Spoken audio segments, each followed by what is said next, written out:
ಈ ಸೋಷಿಯಲ್ ಮೀಡಿಯಾದಲ್ಲಿ ಒಂದೊಂದ್ಸರಿ ಇಂಥವೆಲ್ಲ ಬರುತ್ತಪ್ಪ. ಹೌದು ಸರ್, ಭಾಳ ಕೆಟ್ಟದೇ ಬರುತ್ತೆ, ಅದು ಬೇರೆ ವಿಚಾರ. ನನಗೂ ಸ್ಪೆಷಲ್ ಕೇಸ್. ಸರಿ, ಏನಪ್ಪ ಅಂದರೆ ಮಹಾರಾಷ್ಟ್ರದ ಜಲ್ನಾ ಜಿಲ್ಲೆಯ ಅಂಬೋರಾ ಜಹಾಂಗೀರ್ ಗ್ರಾಮದ ನಿವಾಸಿಗಳಾದ ಶಿಂದೆ ಮತ್ತು ಅವರ ಪತ್ನಿ ಶಾಂತಾಬಾಯಿ ಅಂತ ಅವರಿಬ್ಬರು ಆಷಾಢ ಏಕಾದಶಿಗೋಸ್ಕರ ಬರೀ ಕಾಲಲ್ಲಿ ಪಂಡ್ರಾಪುರಕ್ಕೆ ಪಾದಯಾತ್ರೆ ಮಾಡಿದ್ದಾರೆ. ಮಾರ್ಗ ಮಧ್ಯೆ ಛತ್ರಪತಿ ಸಂಭಾಜಿನಗರದಲ್ಲಿ 93 ವರ್ಷದ ಪತಿ ತನ್ನ ಪತ್ನಿಗೆ ಪ್ರೀತಿಯಿಂದ ಮಂಗಳಸೂತ್ರ ಕೊಡಿಸ್ತೀನಿ ಬಾ ಅಂದ್ಬಿಟ್ಟು ಒಂದು ಚಿನ್ನದ ಅಂಗಡಿ ಒಳಗೆ ಕರ್ಕೊಂಡು ಹೋಗ್ಬಿಟ್ಟಿದ್ದಾರೆ.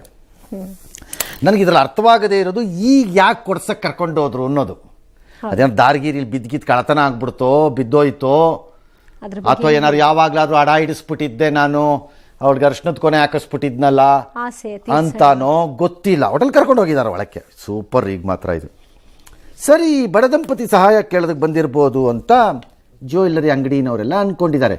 ಯಾರೋ ಏನೋ ಕಷ್ಟ ಇರಬೇಕು ಕೇಳಕ್ಕೆ ಬಂದಿರ್ತಾರೆ ಅಂತ. ಆಮೇಲೆ ಅವ್ರಿಗೆ ಗೊತ್ತಾಗಿದೆ ಅಲ್ಲ ಅಂತ. ಸರಿ, ಅಂಗಡಿ ಮಾಲೀಕ ಏನು ಮಾಡ್ದ ಕೇಳಿಸ್ಕೊಂಡು ಸ್ಟೋರಿನ.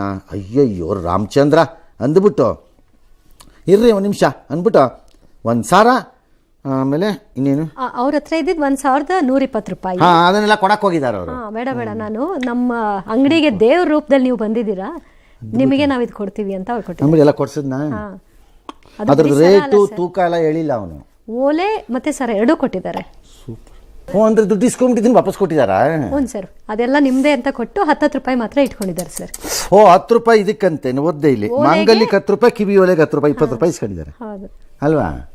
Wonderful, very good, well done ಅಪ್ಪ. ಅವನು ಯಾರಾಗಿರಲಿ ಈ MTV ಸಿಟಿ ಯುಗದಲ್ಲಿ ಖುಷಿಯಾಗಿರ್ಬೇಕು.